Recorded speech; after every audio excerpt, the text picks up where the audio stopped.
María roncaba tanto que su marido dormía en el sofá. Llevaban 15 años casados y los últimos 3 dormían separados.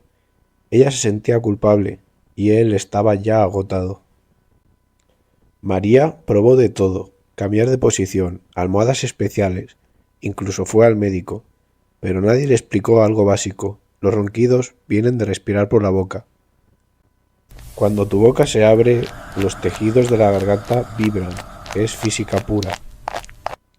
María empezó a usar una cinta bucal para mantener la boca cerrada y respirar solo por la nariz.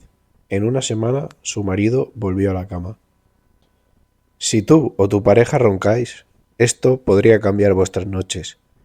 Buscar los productos de Benny Options para encontrar la solución.